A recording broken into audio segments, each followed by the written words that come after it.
Make the mic your friend. Yeah. I like Mike. Everybody. Alright. Heart smashed itself against the left curve of my rib cage when I got the word. Grandmother always burdened as the bearer of bad news. You, baby brother whose eyes once bubbled wide at glory tales of war and toy guns, soon shipped off to your Middle Eastern sandbox overseas after being trained on how to unload one. But I thought we had enough time together. Just the right amount of bonding between breakfast bites and Saturday cartoons. I thought I taught you better. Not to sign one soul of this family away on the military front line, dotted with working class faces of color just like yours. This mind a clip, reloading images of you mangled amongst hundreds or worse, you, American military cadaver. Haven't spoken in more than 4 years. Only recognize the low and slow sway of your tongue from recent attention I paid to your internet video updates I was in the process of forgetting. Last I called, your stepmother answered. Wish this mouth torched enough to weld my request for your voice on this phone, but her jealousy of us umbilically connected the sugarcane machete severing this tongue, so I hung up for the last time. My anger demanding the dial tone, never got a chance to drop you that last poem. Saw the natty photo of grandfather on your MySpace page. Wonder how many fabricated tales of battle he told you to believe. I bet he didn't mention that he was nothing more than a mess hall attendant cleaning dishes in exchange for a trip around the world. Never thought you'd continue the veteran legacy.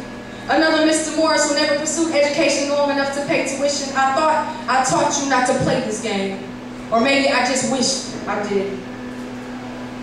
Sent you the poem I wrote after you got an F on your 8th grade report card. 2 years after you graduated from high school, 1 year too late.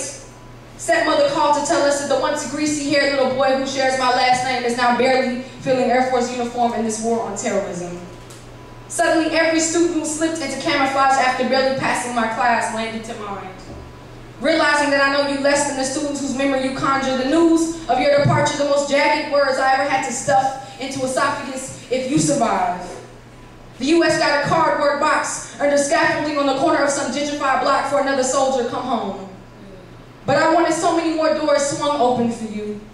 Had visions of my little brother leaning back, swinging tassel to the other side of graduation cap. Now filled with contempt for a government I want to think is holding you hostage, but you voluntarily enlisted. Starting to dismiss you as another kid programmed from an overdose of repeated war scenarios on PSP, but I swear, it ain't the way America depicts it on video gaming screens. Remember when you questioned me about your father? The sound of your then 8-year-old voice rushes me in sharp pains. All I had to tell you were crumpled up scraps of him I salvaged from word-of-mouth dumpsters our family sometimes emptied into my ears. How deafening my 13-year-old lack of an answer was. We bonded about dating ever being a familiar word in our vocabulary as we looked at each other in the paint section of Home Depot while watching grandmother shuffle through colors on a shelf of abandoned paint cans. Trying to remember if I knew to hug you the way our fathers never would. Curl this love around neck, forearm pressing slightly concave the space between your collarbone and burgeoning Adam's apple.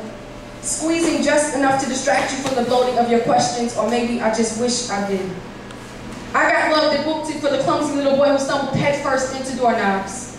The same hand I held while consoling you with cold compress upon 5-year-old swollen forehead is now cocked to 20-year-old frontal lobe, pledging allegiance to a government that don't even cover the cost of prosthetic limbs.